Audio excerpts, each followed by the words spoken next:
Dober dan in prisrčno dobrodošli v knjigarni Celjske Mohorjeve družbe. Danes so prav posebej imenitni družbi in sem zelo vesela, da ta dogodek danes pripravljamo tudi v sodelovanju pravzaprav tudi z Goriško Mohorjevo družbo in pa vsej toplo pozdravljam tudi sodelavce sestrske Mohorjeve iz Gorice. Danes najprej med nami profesor dr. Alessio Persič, urednik publikacije, ki jo danes predstavljamo, torej gre za slovensko publikacijo kataloga razstave, ki je bila v okviru EPK na ogled v nekdanjem samostanu Svete Klare v Gorici. In glede na to, da sem danes knjigo prvič zdaj v roke dobila, ki ste jo prinesli s sabo, sem impresionirala. Velik format, krasne fotografije in sploh ne dvomim, da je tudi vsebina nad vse nagovorljiva in se zelo veselimo, da nam danes vse o tem tudi poveste. Tako da res še enkrat prisrčno dobrodošli, profesor dr. Persič z Katoliške univerze v Milanu, monsignor magister Franci Petrič, prav tako avtor enega od poglavij, in pa dr. Renato Podbersič, prav tako avtor, naš zvesti sodelavec. In vesela sem, da je z nami tudi naša sodelavka z voda, med drugim novinarka Erika Jazbar, ki bo pogovor tudi vodila. Tako da res prisrčno dobrodošli v Celju, v Celjski Mohorjevi družbi v Ljubljani in lepo povabljeni k besedi. Erika, samo eno foto. Renato. Dobro, hvala. Torej, lepo pozdravljeni tudi v mojem imenu. Jaz pri tem zborniku in pri razstavi nisem sodelovala, ker nimam dovolj znanja. Smo pa, oziroma sva z Renatom, oziroma smo tudi s profesorjem Peršičem, smo zaljubljeni v to našo najlepšo slovensko deželo, ki je Goriška, in še posebej v Gorico.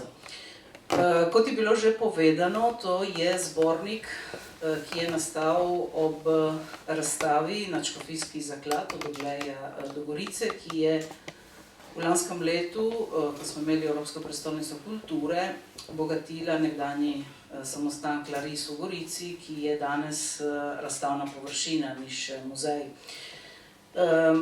Razstavo in zbornik je pripravil in uredil profesor slovenskih korenin iz Vidma, slovenskih korenin iz Šempasa, Vipavskega, sicer pa živi v Vidmu, Alessio Peršič, in najprej je išla italijanska izdaja, nato v slovenskem jeziku pred nekaj meseci. To je obogaten zbornik, pri katerem sta sodelovala tudi dr. Renato Podbersič, zgodovinar in goriški rojak, in monsignor Franci Petrič, duhovnik, urednik, novinar, publicist. Ne bom ga posebej predstavljala v Ljubljani. Nastala je kot katalog, kot rečeno razstavo, v resnici pa je mnogo več.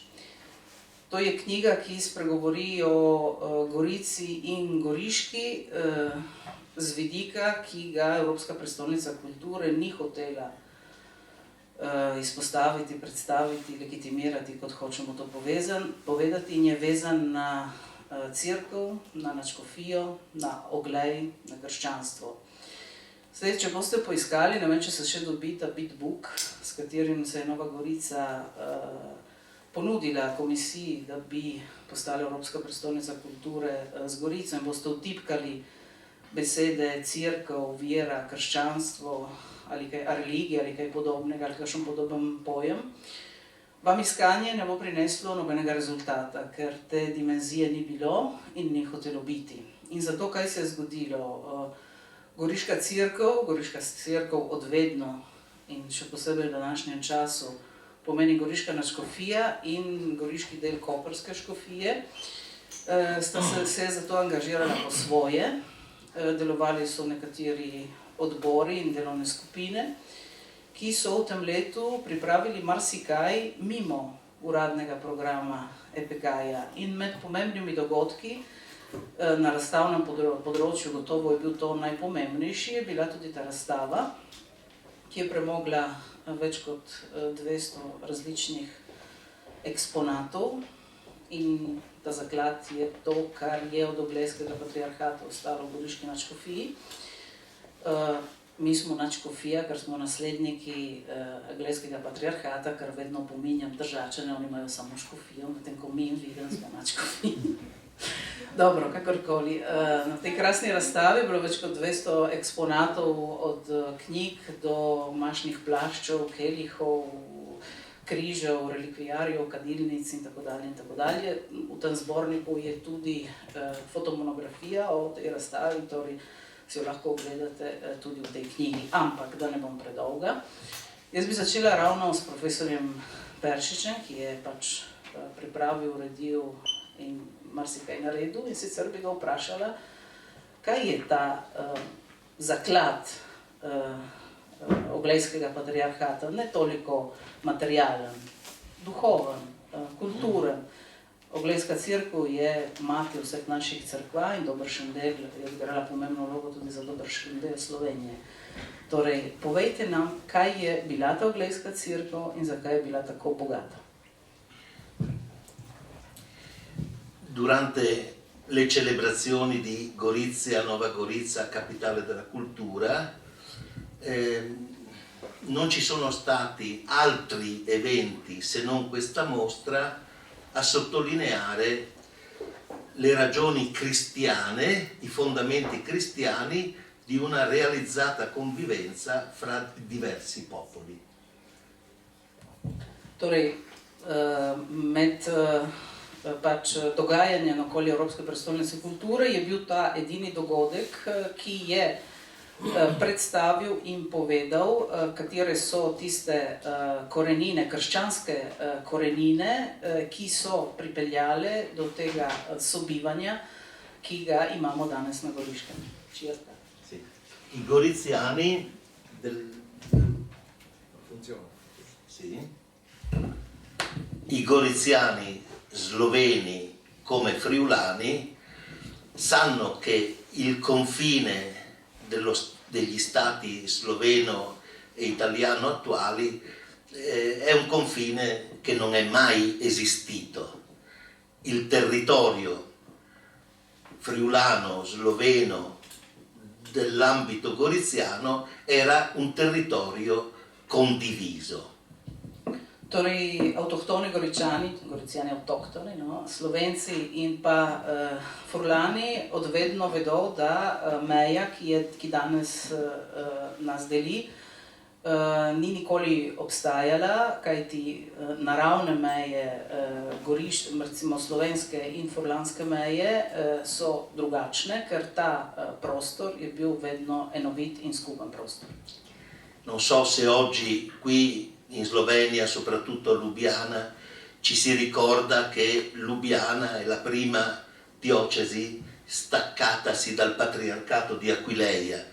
Comunque il patriarcato di Aquileia, con i suoi arcidiaconati, comprendeva un'area molto vasta nella quale popoli di lingua latina, slava e germanica hanno sempre convissuto. È stata un'isola, diciamo, di convivenza dentro l'Europa che ha resistito anche contro i nazionalismi dell'Ottocento.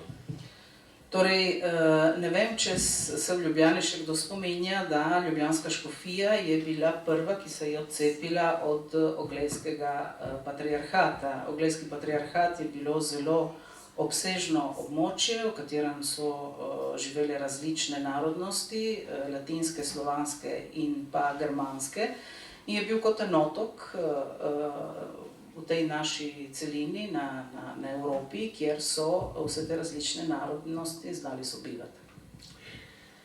Quando nel 1751 il patriarcato fu diviso in pratica fra Venezia e l'impero asburgico, si creò una divisione in due arcidiocesi. E lì ci fu forse un confine nuovo tra la diocesi di Udine e la diocesi di Gorizia. Torej, do prave meje dejansko je prišlo leta 1751, ko se Oglejski patriarhat razdeli med Benetkami in Avstro-Ogrsko, ko nastane ta goriška in videnska nadškofija in takrat lahko govorimo o neki meji.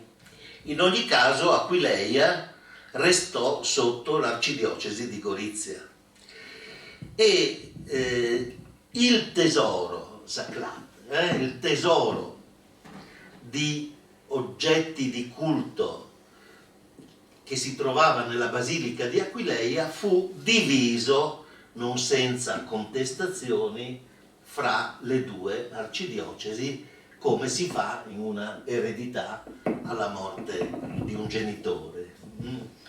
Oglej takrat je pripadal goriški nadškofiji, cosa che anche oggi fa parte dell'arcidiocesi di Gorizia, in Zaklad, ki ga je takrat premogel Oglejski patriarhat, je bil razdeljen na videmski in na goriški del, seveda ne brez težav in kot je pač pri vsaki dediščini. La differenza è che a Udine è andato praticamente tutto disperso e rubato. A Gorizia hanno saputo quasi tutto conservare.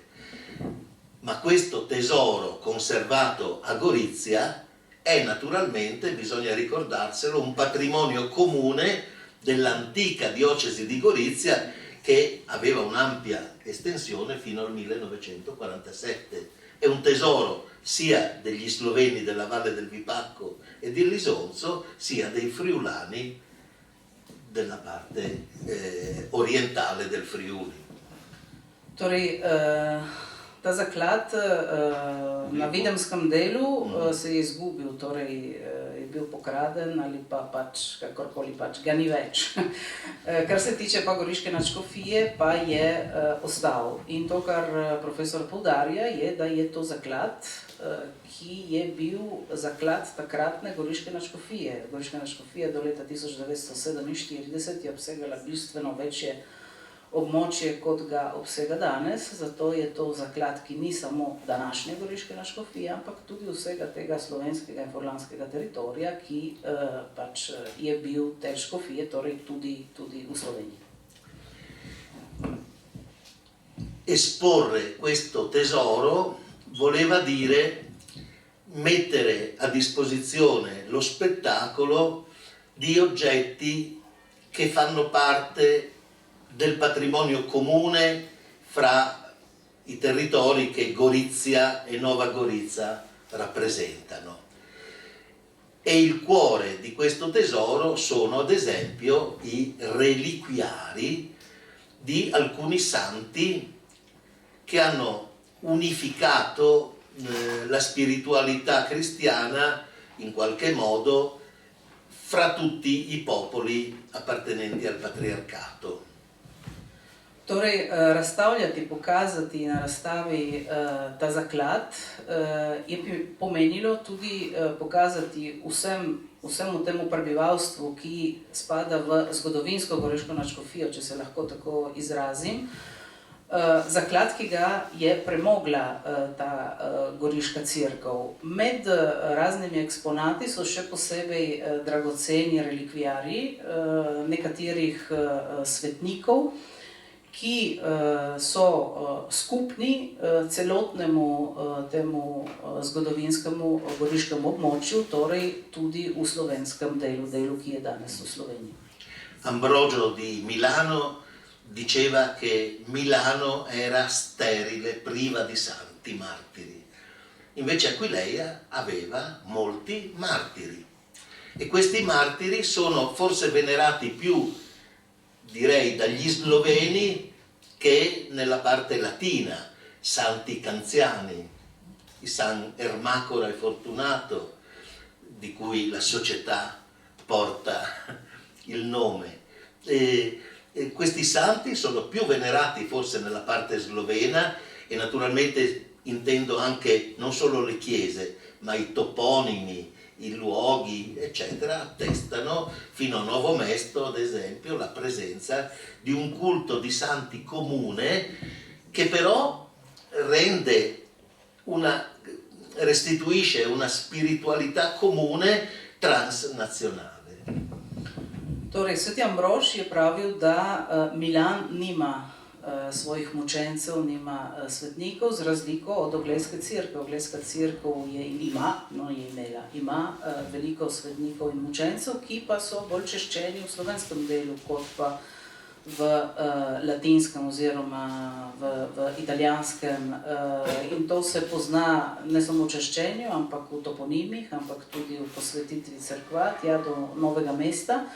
In to še bolj dokazuje pač, da gre za eno skupno dediščino, ki je vsem nam skupna.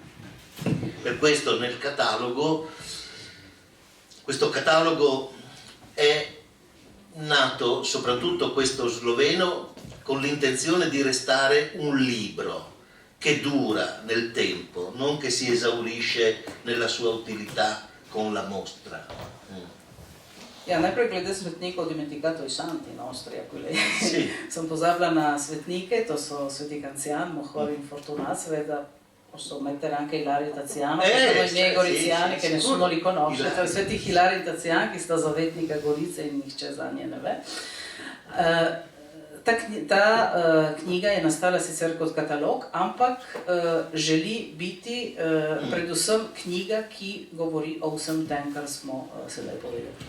Per questo c'è un articolo di Marianna Cerno, di origini slovene delle valli del Natisone naturalmente, dal cognome lo si capisce, che ha scritto un lavoro, un articolo sulla diffusione dei santi comuni in Aquileia. Naturalmente fra questi santi spicca Santa Maria, di cui oggi facciamo la festa nell'annunciazione oggi, no?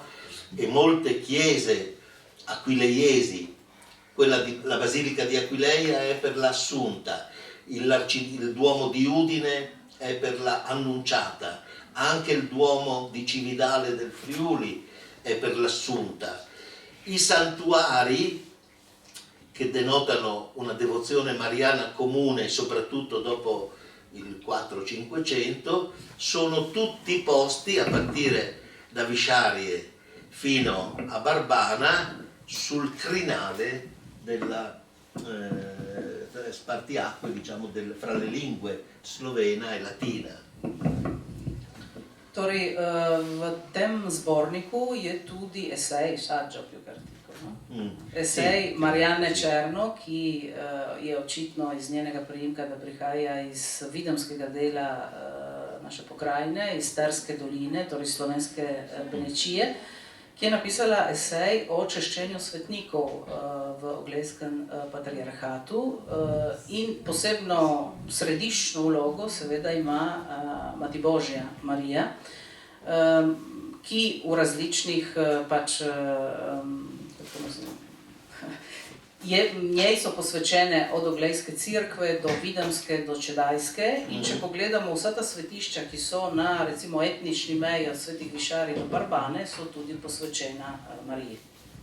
Quindi sono santuari mariani, sempre non esclusivamente friulani o sloveni, ma comuni, diciamo. To so svetišča in romarska središča, ki niso last enega naroda, ampak so na meji in so svetišča, katerim romajo romari različnih narodnosti. E su questi pellegrinaggi ha scritto Monsignor Petric molto bene, con ampia esperienza sull'argomento.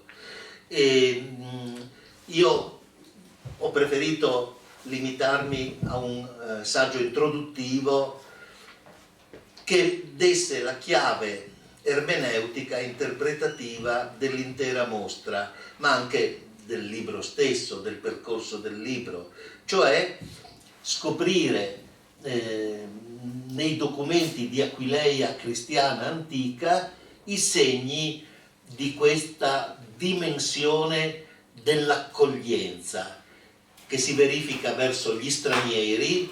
Ci sono epigrafi che parlano di questo, ci sono omelie di Chromazio di Aquileia che parlano dell'accoglienza, anzi del sentirsi accolti anche se stranieri, fino a Paolino di Aquileia con il suo meraviglioso inno Ubi Caritas Est Vera, che è un inno alla convivenza fatto a Cividale nel 797, quando gli sloveni erano già alle porte e c'erano problemi di convivenza fra Longobardi, Latini e Franchi nello stesso luogo.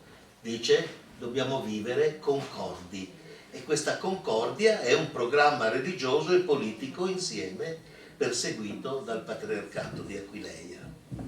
Forse un po' lungo. No, vabbè, cercherò di sintetizzarlo. Al limite mi aiuta. Torej, on je posebej predstavil esej, ki ga je on podpisal, je uvodni esej, ki daje nekje ključ za razumevanje zbornika, knjige in pa tudi same razstave. On je šel iskat v stare oglejske dokumente, stare krščanske oglejske dokumente, ki govorijo o tem sprejemanju. In to se najde v številnih teh primerih, od napisov, epigrafi, torej na uklesanih napisov v kamnu, do kromacija, do homilij kromacija, do Pavlina Oglejskega, ki živijo v različnih obdobjih in vedno govorijo o tem, kako je treba sprejemati tujca, drugačnega, in tudi v tem obdobju, torej v tem čedajskem obdobju Pavlina Oglejskega, ko Slovenci prihajajo na to območje in je bil praven problem sožitja, oziroma je bilo nekaj napetosti med pač Longobardi, Slovenci, Slovani in pa Franki. To je en krasen primer tega, verskega, ampak tudi političnega načrta, ki ga predstavlja dediščina Oglejskega patriarhata. Sì, benissimo. Paolino di Aquileia è colui che sulle rive del Danubio, in un concilio con i vescovi germanici, stabilì il criterio che le conversioni degli sloveni dovessero essere assolutamente libere e non obbligate. Torej, Pavlin Oglejski je tisti, ki v koncilu, ki je potekal ob Donavi, Sì, ad Ripas Danubii, no? Ja, ob Donavi je določil to pravilo, da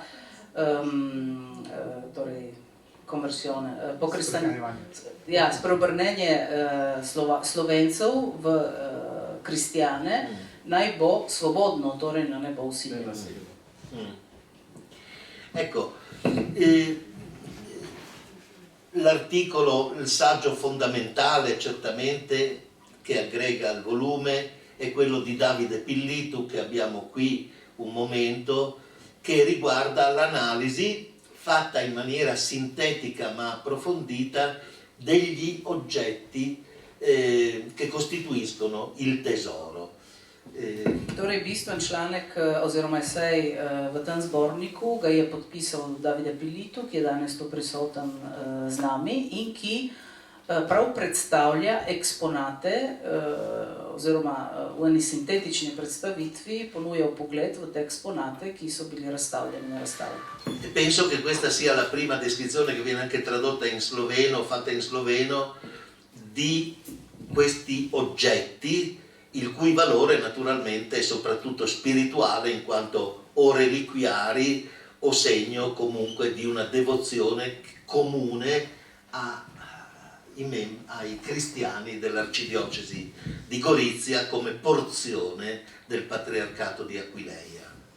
In to je verjetno prva predstavitev v slovenski jezik teh pomembnih eksponatov, ki jih hrani Goriška nadškofija, med katerimi, kot rečeno, so relikviari, ampak ne samo relikviari, in ki govorijo prav o tem pomembnem čaščenju in se ponujajo tudi slovenskemu verniku in bralcu. In seveda to govorimo o enem zakladovnem bogastvu, ponavljamo, ki je predvsem duhovnem.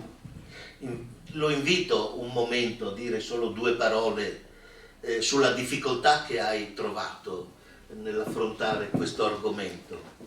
Sedaj bo v dveh besedah povedal, kakšne težave je imel pri predstavitvi teh eksponatov. Buongiorno a tutti, io mi sono occupato del tesoro di Aquileia, anche se bisognerebbe distinguere perché il tesoro vero della Basilica di Aquileia e del Patriarcato sono le reliquie, ma le reliquie erano conservate per la loro glorificazione maggiore in contenitori che erano di metalli preziosi e comunque ornati da lavori di cesello, di niello e di varie tecniche orafe che hanno impreziosito ancora di più le reliquie. Traduzione. Aiuto! Torej, bogatstvo, zaklad Oglejskega patriarkata, pravi profesor Pelito, so bile predvsem relikvije, torej prava dragocenost je tista. Dejansko pa tudi, recimo, ne bom rekla posode, kako se temu reče, relikvijari pač, ki so hranili te relikvije, so prava dragocenost, ker so bila res prava mojstrovina in zlata in drugih zelo dragocenih materijalov. Con la soppressione del Patriarcato di Aquileia e la creazione delle due arcidiocesi, Udine e Gorizia, il tesoro viene diviso. La parte, diciamo, udinese, come diceva il professor Persic, è stata rubata nell'Ottocento ed erano dei reliquiari a braccio. Torej, ko se ukine Oglejski patriarhat leta 1751 in se razdeli med Goriško in Videmsko nadškofijo ta zaklad, videmski del je pokraden, torej ga ni več, in v tem delu so bili relikvijari a braccio, A forma di braccio. v obliki roke. Okay. Ogni volta veniva ripetuto, a seconda della reliquia contenuta nel reliquiario, il contenitore rispecchiava la parte del corpo. Il professor Persic ha prima anche ricordato i busti reliquiario, che sono sono diciamo forse la parte più importante del corpus delle reliquie di Aquileia, e lì abbiamo anche l'attestazione di autori dei vari reliquiari, soprattutto una famiglia, la famiglia dei Bellino, che è di origine veneziana, che lavorò sia a Cividale sia per Aquileia. Torej, glede teh relikvijarjev so upodabljali tisti del telesa, ki je bila relikvija, torej, kot smo ga rekli prej, roka, torej je bila v obliki roke. Najbolj pogosti, najbolj dragoceni pa so tisti, ki je trup, torej dobrstni kip. In tu smo zasledili eno beneško družino, torej družino iz Benetk, ki se jama? Bellino, ki je pripravila te dragocene relikvijarje za pač Oglejski patriarhat, Oglejsko cerkev.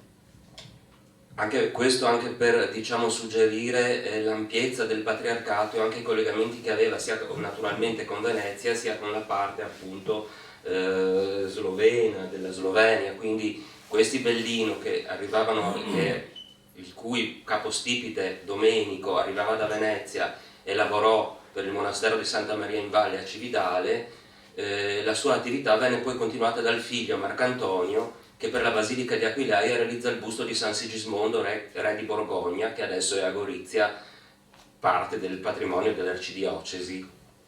In torej tudi to dejstvo, da pač je družina iz Benetk delala za Oglejski patriarhat, kaže tudi na to geografsko širino Oglejskega patriarhata, ker tale družina Bellino, recimo oče Domenico in potem tudi njegov sin, sta pripravila pač relikvijarje bodisi za Čedat, kot pa za Gorico, torej za celotno območje. Volevo solo dire, stringendo, la tua difficoltà è stata quella di raccogliere in un unico saggio un'adeguata informazione e aggiornata di ogni oggetto. No? Sì, ogni pezzo è stato analizzato sulla base di una ricerca archivistica fatta attraverso gli inventari antichi della Basilica di Aquileia, che partono dal 300 e arrivano fino al 600-700. E qui Torej, težava oziroma novost, ki je v njegovem eseju, je prav v tem, da on je za vsak eksponat naredil analizo in rekonstruiral, kaj je kaj, in pač vse podatke, ki jih je lahko dobil, v inventarjih oglejskega patriarkata, ki gredo od 14. stoletja dalje. Anche in questo caso sono stati gli eruditi, sia friulani sia della parte slovena, che sono riusciti a raccogliere la documentazione che attesta il tesoro sia nella parte diciamo più antica e quindi un tesoro espanso molto più ricco, sia alla fine del patriarcato con la soppressione, quando il tesoro, cioè mi riferisco soprattutto ai reliquiari, si viene sempre più assottigliando e sempre più impoverendo, perché ormai il patriarcato nella sua diciamo veste politica esprimeva il suo canto del cigno. In to njegovo delo sloni tudi na delo strokovnjakov pač in slovenske in furlanske narodnosti, ki so zbrali podatke in informacije o vsem tem bogatstvu, ki ga je premogel oglejski patriarhat, od časov recimo njegove največje moči in tudi največjega bogatstva tega zaklada do ukinitve, ko je bilo tega bistveno manj. Poi non posso che ringraziare per l'ascolto e spero che piaccia il libro, ha un corredo anche di foto molto belle e molto significative. Torej se zahvaljuje za pozornost in upa, da bo ta knjiga dragocena in da bo všeč bralstvu, ker ima tudi zelo lepe fotografije. Ecco, l'occasione poi della mostra è stata quella che Silvano Cavazza, un esperto di storia moderna goriziana per l'ambito complessivo della Gorizia imperiale friulana e slovena, ha fatto. È riuscito a produrre un saggio molto importante, molto accurato sulla storia dell'area goriziana dal punto di vista della storia della Chiesa, che va dal 500 fino al 700. In torej med esej, ki jih izpostavlja tudi v tem zborniku, v tej knjigi, je tudi esej, ki ga je podpisal Silvano Cavazza, ki je znan goriški zgodovinar, ki se ukvarja recimo s kasnejšimi obdobji. On v svojem eseju se ukvarja prav s tem obdobjem prehoda med oglejskim patriarhatom in goriško nadškofijo, torej govorimo od 16. stoletja do 18. stoletja. E poi l'articolo di Renato Podbersic che completa questo panorama del cristianesimo goriziano, sia sloveno, sia friulano, italiano, latino, diciamo, fino agli inizi del Novecento. Ci siamo fermati alla Prima Guerra Mondiale, dopo l'incantesimo sembrato rompersi, e adesso con la nuova Europa Unita, Unione Europea, sembra rinascere questo incantesimo di una convivenza vissuta. Ecco, quanto ai contenuti, adesso lascerei la parola a Renato e a Monsignor Franzi. Sì. In esej, ki nadaljuje to zgodbo, ki jo je podpisal Silvano Cavazza, se nadaljuje z esejem, ki ga je podpisal Renato Podbersic, ker nadaljuje to zgodbo do Prve svetovne vojne, ko zgleda pač, da se je ta zgodba sožitja slovenske oziroma goriške cerkve in goriškega katolištva se je recimo prekinila za eno stoletje in danes ponovno živi v Evropi brez meja in Evropski prestolnici kulture, kar ima danes Goriška. Zato, Renato, preidemo k tebi in vprašanju, bolj kot predstavitvi tega, kar si ti napisal. Vprašanje je to, ti pišeš o tem zahtevnem obdobju, recimo 19. in pa začetku 20. stoletja, ko je ta pomlad narodov, ko nastajajo te nacionalizmi in tako dalje. Kako je prebredla goriška nadškofija to obdobje, iskanje sobivanja med različnimi narodnostmi, in velja trditev, da to, kar je Goriška danes, in sicer ta oblika, goriška oblika sobivanja, ko govorimo različne jezike, ampak pripadamo enaki kulturi, enaki duhovni kulturi je to delež, ki ga je Goriški pustila cerkev oziroma nadškofija. Torej, najprej lep pozdrav vsem skupaj, našim goriškim rojakom, primorskim rojakom in pa vsem, ki imate radi goriško deželo iz dežele Krajinske, ko sem tudi iz Štajerske. Torej, Erika je lepo povedala, ne? Tukaj smo vsaj nekateri, ki imamo Goriško izredno radi, smo vanjo zaljubljeni, če prevedemo ta izraz italijanščine inamorati, ne? Torej, res zaljubljeni v to deželo, ki je zelo lepa, žal je z mejo, ki je bila vzpostavljena leta 1947, je bilo že povedano, to je umetna meja, ki je ne samo na cerkvenem, na duhovnem, kulturnem, ne nazadnje, predvsem pa gospodarskem življenju, ker gospodarstvo moramo živeti, je presekala stoletno sobivanje. In Goriška je išla iz tega ranjena. Zdaj se poskuša, veste, dati skupaj tudi s pomočjo Evropske prestolnice kulture in podobnih pobud. Če je recimo 100 let nazaj ali pa 110, 115 let nazaj, da ne grem predaleč v preteklost, vsak spodoben Goričan govoril 3, 4, nekateri tudi 5 jezikov in da je naša generacija odraščala recimo ob italijanščini, manj od furlanščini, furlanščina skoraj izginila, se naši otroci in italijanski sovrstniki med sabo pogovarjajo v angleščini. Prav ste slišali. Da vas potolažim, tudi ko gremo na Hrvaško, se naši otroci s hrvaškimi vrstniki pogovarjajo v angleščini, ker ne razumejo hrvaško. Torej, zakaj to pripovedujem? Da pokažem, kako je nek naravni proces evolucije doživel revolucionarno spremembo na področju dojemanja jezikovnega sobivanja, ki ga danes na Goriškem ni več. Mislim, da omenim tudi tem prispevku svojem. Gorica je bila tik pred Prvo svetovno vojno večjezično mesto. Mesto, ki je dihalo z nemško, italijansko, furlansko, romansko, slovensko kulturo, z močno prisotnostjo zlasti na ekonomskem področju judovske. Gorici je bilo približno 45% Italijanov, 35% Slovencev, 12% Nemcev, pa še nekaj ostalih ljudi tedanje monarhije. Danes Slovencev v Gorici ni več kot 15%,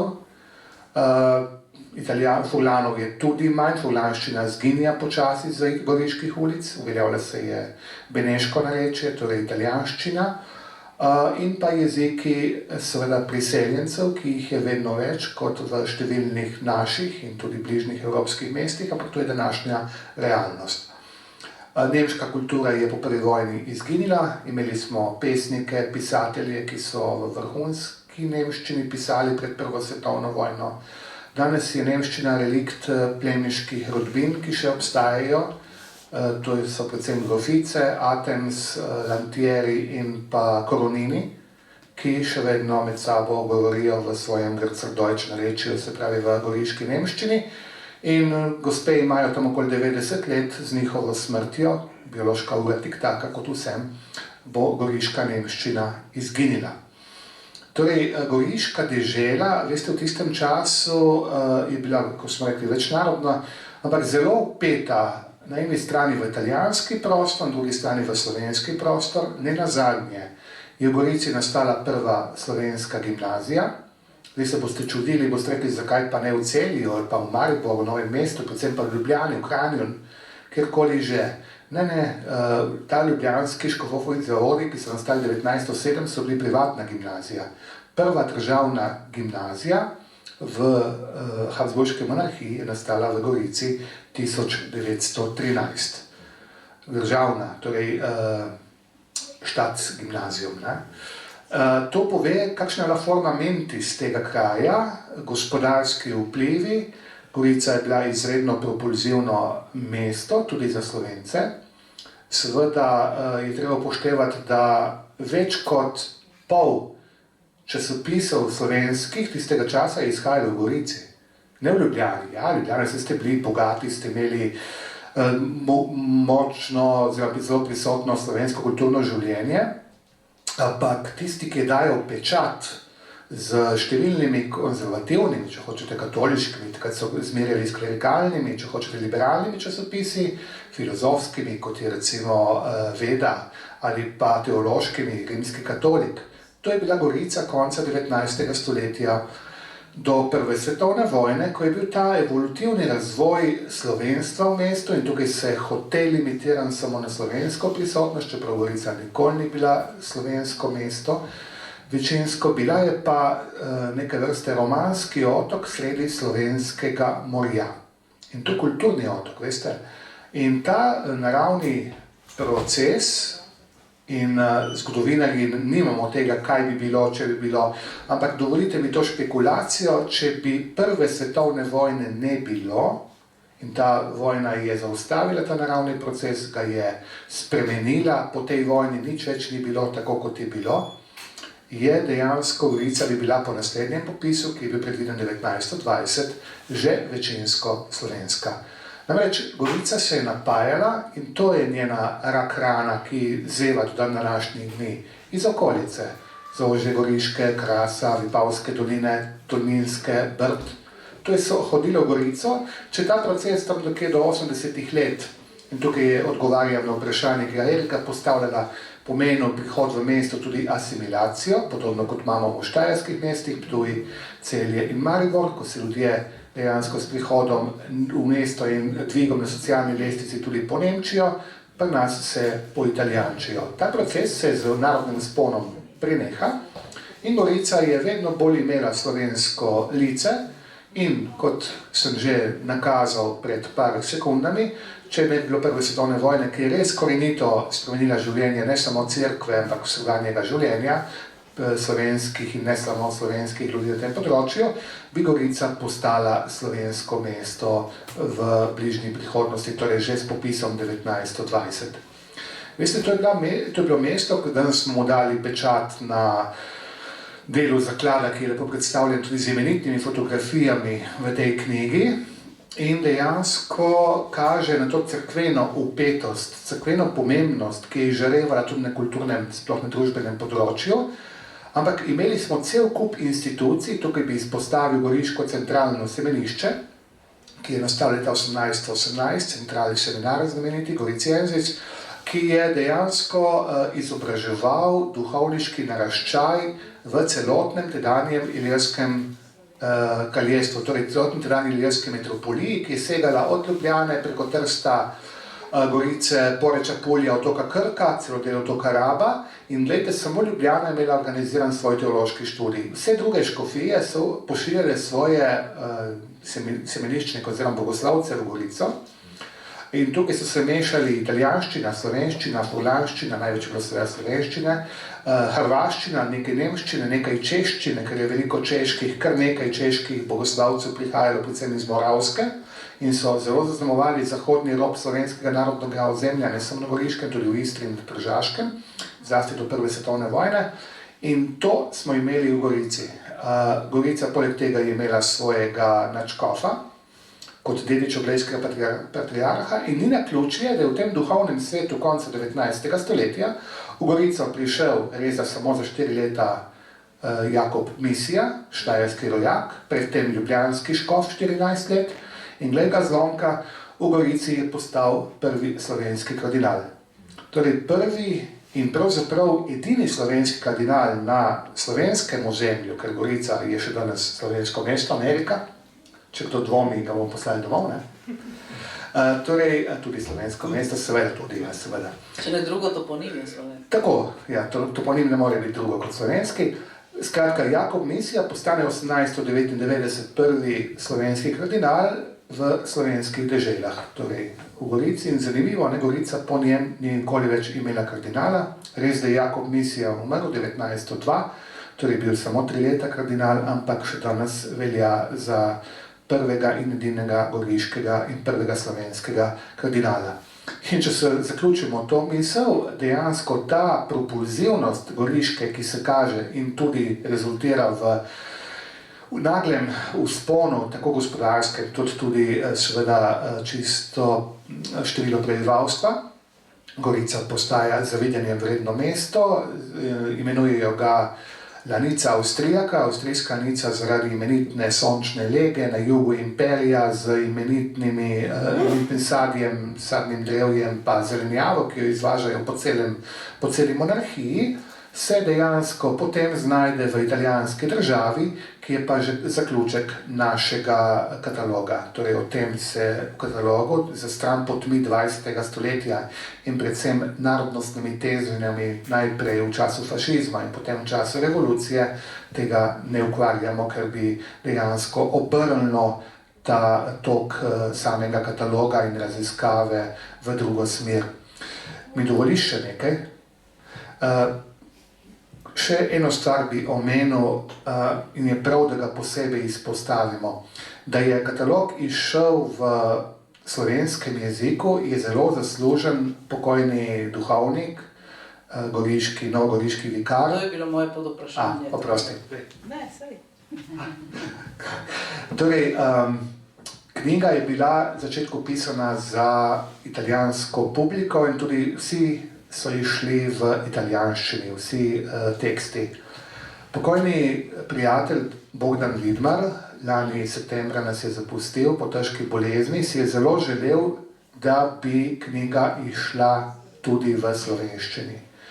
In z knjigo, ki je išla, in hvala tukaj profesorju Peršiču, ki je takoj razumel situacijo, in tudi na Bogdanovo priprošnjo, jo danes predstavljamo tudi v Ljubljani.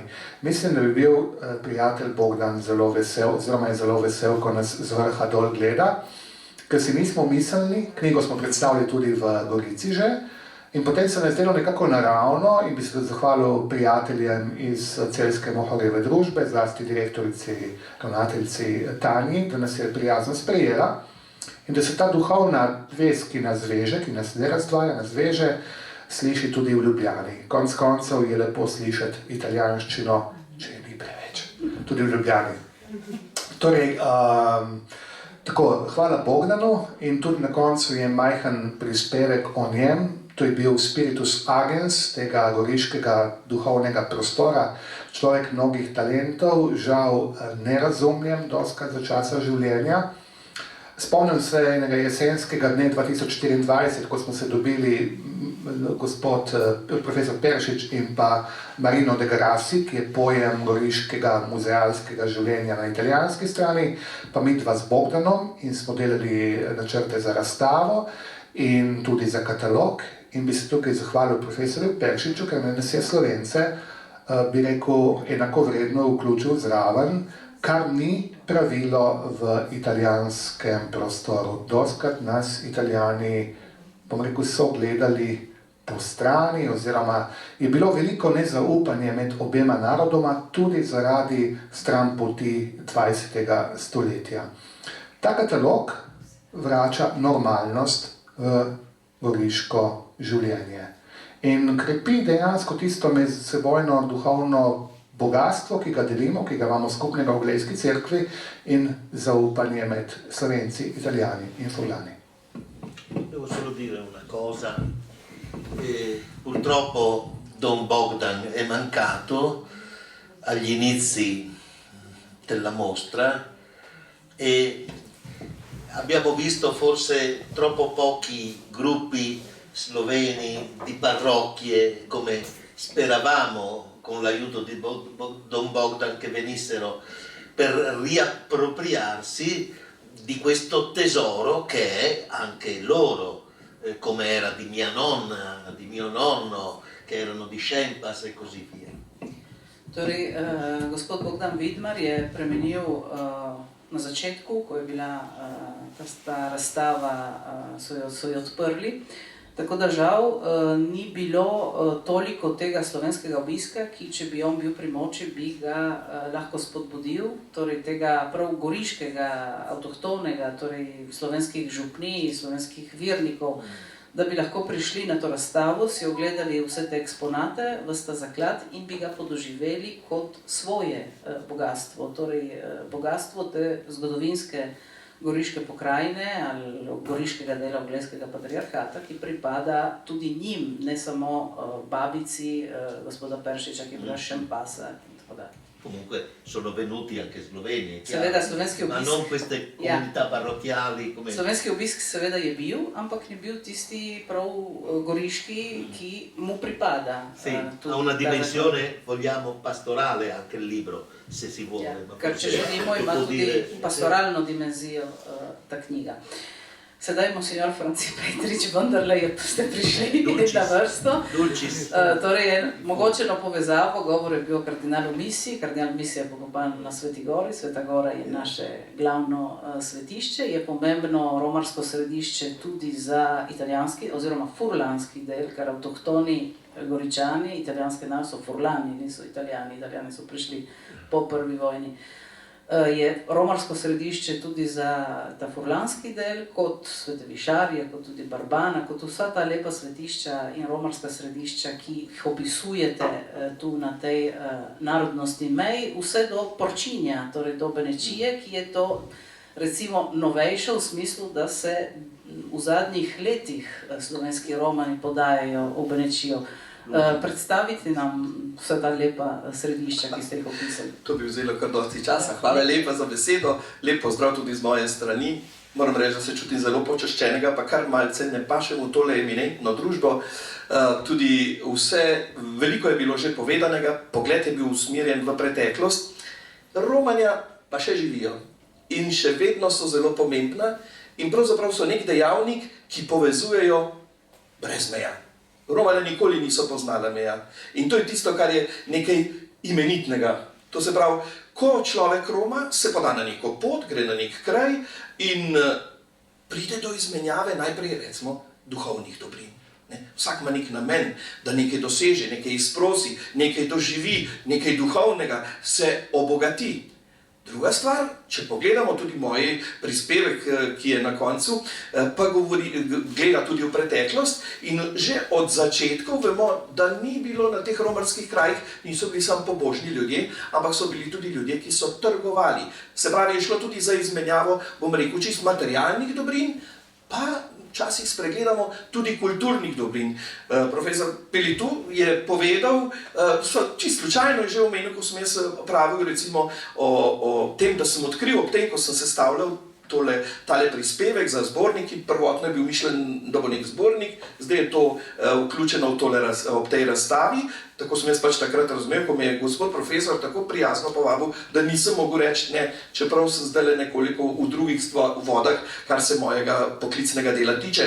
Ampak omenil je, jaz sem odkril v Krminu, ki je na naši narodnostni meji, tam je res že, bomo rekli, furlansko, ali pa bom rekel, jaz raje uporabljam izraz latinski svet, ker je latinščina vendarle tisto, kar nas povezuje, tako kot danes angleščina. In sem odkril svetišče roze mistike.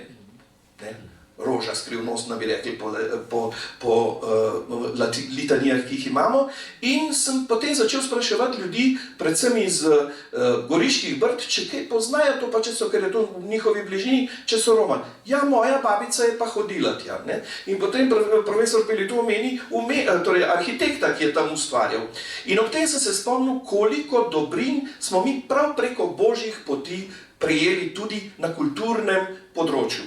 Meni je zdaj na misel prišlo, ni ravno to preko največji dosežek, ampak se spomnim duhovnikov, župnika v Kanalu ob Soči, kako je z veseljem pel oglejski napev Evangelija. In danes se je ta napev spet prijel nazaj. Se pravi, gledajte, glasba se je izmenjavala, ni bilo meja.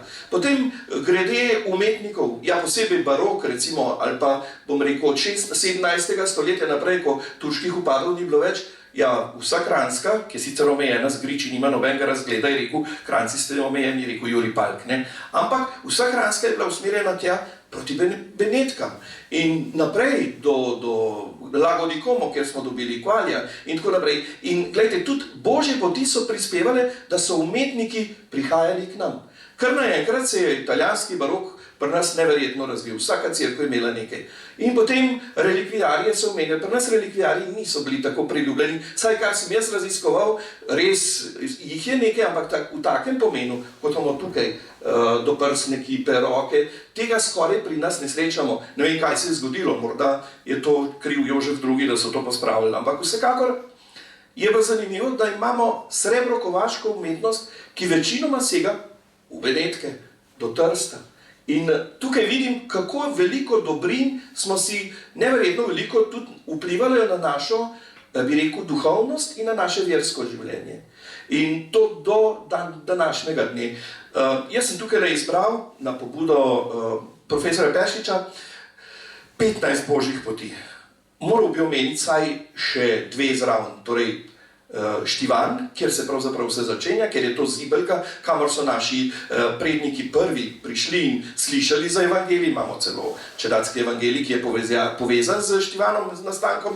In tam, seveda, to je bilo tudi pristanišče, zato je tam bilo takoj trgovanje. Naši so prinašali, bi rekel, bolj surovine, tam so dobivali pa druge, bolj kakovostne dobrine. Štivan. Potem je Barbana od začetka, to se pravi, pred Gospod svetu so naši predniki že romali v Barbano, ne?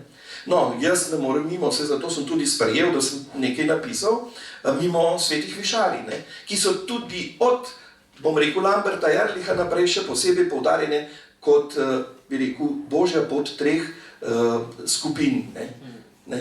In to je zelo pomembno, germanska, romanska, slovanska. Čeprav bomo rekli takrat, ali pa tudi jaz, ki izhajam dol izpod svetih višarij, mi smo čutili to vedno bolj kot slovensko. Ne? Ampak zanimivo, tam se je zmeraj govorilo v vseh 3 jezikih. Ne? In tudi danes je ta tradicija močna. In v bistvu morda je ta zavest stopila v zadnjih desetletjih še bolj v ospredje, prav zato, ker je Kanalska dolina spadala pod Goriško škofijo in je pod tem vidikom so bili tam vedno slovenski duhovniki po prvi svetovni vojni in to je zelo vplivalo na neko državo, da ostajajo višarje ena najpomembnejših božjih poti. Seveda bi lahko našteval in bom raje ostal na koncu pri Sveti Gori, ne, ki je pa nekakšen simbol res primorske. Ne. In tudi zaradi zgodovine, ampak ne da bi hotel biti nacionalist, moram omeniti, ne. A veste, da se tam Marija z Urško pogovarjala po slovensko? Ne? In lejte, to je za nas tudi ena taka spodbuda, da radi gremo tja. Ne? In zato niso bili včasih, imamo nek občutek, da smo malo vredni ali pa da nas ne spoštujejo. Ne. Nikoli ni bilo na božjih poteh ni bilo razlik med narodi. No, ne moram še omeniti Staro Goro pri Čedadu, ker so bili pač oglejski patriarhi, sveti Pavlin Oglejski je živel potem v Čedadu. Božja pot, ki je bila tam zraven, je Stara Gora. In so ji rekli Madonna Antica Slava. Ne? Torej, mi rečemo Črna Marija tam gor, ne? Ampak oni so poimenovali tako. Se pravi, vedno je bila to tudi nikoli z neko nestrpnostjo. Se pravi, božje poti povezujejo ljudi, so jih nekoč in jih danes. Imamo obilje dobrin, ki jih prav na teh krajih najlažje si izmenjamo in so vplivali in še vplivajo na naše življenje. Pod vprašanje. Ena od redkih, recimo, približno verskih zadev, ki jih je dala Evropska prestolnica kulture, bil ta Camino Goricense, ki povezuje Oglej s Sveto Goro. Sicer kamini danes so zelo razširjeni, v glavnem gre za pohodnike, bolj kot za romarje. In torej vse te cerkvice, ki so na poti, so bolj turistične znamenitosti, kot pa kraj duhovnosti. Kako vi gledate na ta pojav kaminov? Je ena oblika romanja? Ja, da prvo vidim v tem rekreacijo, ne? To se pravi bolj pohodništvo, kot ste omenili, ampak hvala Bogu. A ni to prav, da ljudje gredo na ta, ne? In meni je bilo, vse sem tudi v svojem prispevku omenjen ta Camino Goriški, ki povezuje Staro Goro in Oglej. Že nekdaj, ko so Romari prišli v Čedat ali pa kakorkoli prišli, so imeli Camino k Stari Gori. Ko so prišli v Oglej, so imeli Camino na Barbano. In meni se to ne zdi, vsak stik z krajem, kjer je navzoče nekaj nadnaravnega božjega, spremeni človeka. In zato pač jaz to spodbujam, seveda moramo gledati, eno je res, kakšen namen ima nekdo, ne, ali res samo zato, da se telesno okrepiš, ali pa hočeš tudi neko duhovno hrano pridobiti. Tako da čim več kaminov. Hvala sogovornikom. Ne vem, če je kakšno vprašanje, če ne bi lahko ancora un'ultima domanda a lei, professore, vediamo. Če je kdo kakšno vprašanje z Goriško, vezano na Goriško, prosim, profesor Fink. Ker ne maram biti krivičen, bom najprej vprašal, ali je danes kakšen predstavnik Ministrstva za kulture tukaj? Menda ga ni. Boste rekli, ja, si fantast. V kakšnem svetu pa živiš? Ja, pa vendar bi tukaj moral biti zaradi važnosti te zadeve nekdo iz Ministrstva za kulturo tukaj. Ne? Morda ste ga povabili, pa ga ni. Ampak glede na vse, kar je tukaj povedano, pa še nisem knjige vzel v roke, ampak na vse to gospod Podberšič, doktor Podberšič je omenil prej, kaj nekako mi na misel prihaja izraz kontrafaktičnosti. Kaj bi bilo, če bi bilo, ali kaj bi bilo, če ne bi bilo Prve svetovne vojne, pa tega, pa onega in tretjega. To so, šele zdaj imam občutek in zato sem tu danes hotel priti sem, ker se mi zdi to grozno važna zadeva, ker prihajajo stvari ven za nami, med nas, ki jih moramo mi ceniti take in tako, kot so bile. Za našo dobo zelo važno. Če smem strniti v imenu teh, ki smo bili zraven pri zadevah, zadeva je preprosta. Predstavniki Ministrstva za kulturo so zelo radi prihajali v Gorico in Novo Gorico, verjetno na službene stroške. Razstave, koliko vem, si nihče ni ogledal. Tudi noben slovenski matični dnevnik, tednik, karkoli že, ni poročal razen revije Zvon, da je izšel katalog in da je bila razstava. Poročali so slovenski mediji iz Italije, jih imamo kar nekaj in so različnih pluralnih usmeritev in lepo so poročali, naklonjeno. Matica pa nič. Razstave ni bilo, bila je vrhunska, bila je obiskana, ampak še vedno so neke plašnice očitno.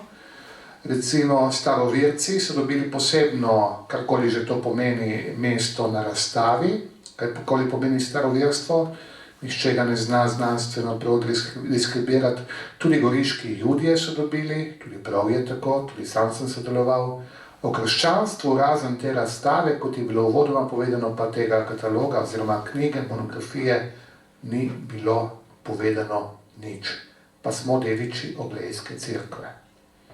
Razen družine, pa Radia Ognjišče, mislim, da nihče tudi ni poročal, da je sploh razstava odprta in da je šel zraven tudi imeniten katalog. Še enkrat ponavljam, to je bogatstvo dežele, da ima katalog tako v italijanščini, ki je približno dvakrat bolj debel kot je ta, ampak recimo temu edicijo minor, nekoliko skrajšane razprave in tudi manjih je, so pa prisotne tudi v slovenskem jeziku, vključno z čudovitimi barvnimi reprodukcijami zakladov, fotografij, slik in tako naprej. Smo lahko veseli, da to imamo in še enkrat, da to lahko tudi predstavimo v naši prestolnici, ker Gorica je včasih daleč od oči in daleč od srca. Pa bom tudi javno povedal, veliko denarja je bilo porabljenega za Evropsko prestolnico kulture, tudi veliko je bilo pokradenega, ponavljam, pokradenega. Bilo je pa tudi selekcija, kar se tiče prezentacije v javnosti samih dogodkov ob Evropski prestolnici kulture. Upam, da je posneto. Je? No, pošla v javnost. Še kdo? Bi zaključili? Ok. Oprostite, eno minorno vprašanje. Glede na to, da kočevlarski Nemci, ki tudi izginejo, ima vendar zapisan svoj dialekt, ta dialekt, nemški dialekt Gorici, zabeležen, dokumentiran. Ja, je v zadnjih letih ena renesansa ukvarjanja z goriškimi Nemci, tudi kakšna diploma bila napisana, pa magisterij celo, tako na ljubljanski kot na italijanskih univerzah. Je pa to seveda relikt preteklosti, ki je v izginjanju. Zadnji pesnik, ki je pesnil v goriški nemščini, je umrl, če se ne motim, v Gradcu, vsekakor nekje v Avstriji po prvi svetovni vojni, ker je deželo zapustil ob koncu prve vojne. Tako da, zdaj, da bi se pravi etnologi, pa jezikoslovci s tem fenomenom posebej ukvarjali, tega ne vem. Poznam zgodovinarje, na jezikoslovno področje pa ne bi šel, ker tukaj pa ne poznam. Torej, Se pravi, samo še plemki njega govorijo, mislim, da je materni jezik manj kot 30 prebivalcev Gorice, Umgangssprache, torej pogovorni jezik nemščina. Kot sem rekel, pred prvo svetovno vojno pa 12% prebivalstva jo je govorilo. To pomeni 3500 ljudi približno v samem mestu. Če se ne motim, ni Sergio Tavano tudi se posvetil tej obliki, goriški obliki nemščine. Če se ne motim, neke študije je on napisal to, ja. Že pokojni duhovnik in zgodovinar. Brat, ja. Profesor, umetnosti zgodovinar Sergio Tavano.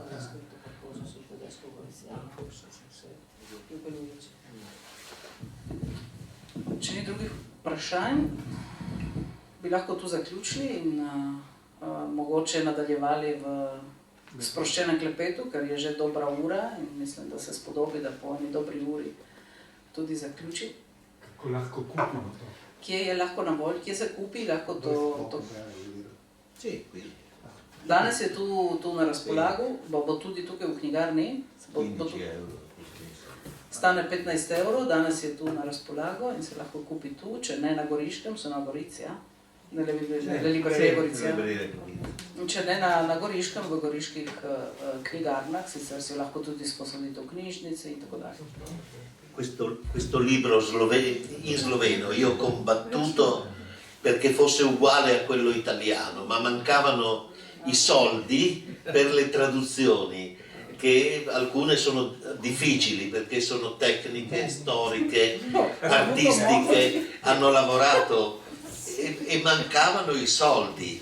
Allora, però, devo dire, questo libro è più compatto e più coerente rispetto a quello in italiano, perché è tutto compatto sull'argomento, senza divagazioni.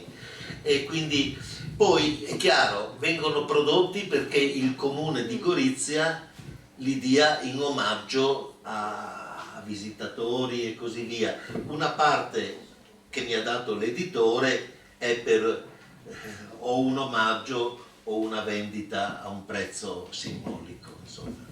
Torej, slovenska izdaja tega zbornika, te knjige je tanjša, torej manj obsežna kot italijanski, ker je bil tu finančni problem, ker prevodi stanejo, predvsem, ko gre za take zelo tehnične prevode in tu jih je precej, ampak po drugi strani ima ta slovenska izdaja je bolj homogena, torej je bolj sintetična in bolj prinaša to pravo vsebino, ki je bilo tudi sporočilo te razstave, medtem kot tista italijanska, s tem, da ima toliko tega gradiva in so nekateri eseji, ki pač niso prav striktno povezani s sporočilom, ki ga je želela dati ta razstava. Knjigo je odkupila goriška občina, ki jo daje pač vsem tem obiskovalcem, ki prihajajo, jo poklanja in zalogo jo ima tudi avtor, ki pač jo prodaja po znižani ceni. Questo didascalia anche in inglese. Kar se tiče podnapisov k slikam, slovenska izdaja ima tudi podnapise v angleškem jeziku, torej ne samo v slovenskem jeziku, tako da je še bolj kompletna. Tako, torej mi bi zaključili lahko s to predstavitvijo. Jaz se zahvaljujem vsem sogovornikom, se oproščam pač za prevajanje, ki ni bilo najboljše, ampak upam, da ste imeli vpogled v to našo krasno deželo, Renato, najlepšo slovensko deželo in hvala vsem za pozornost in seveda celjskemu horju, da nas je.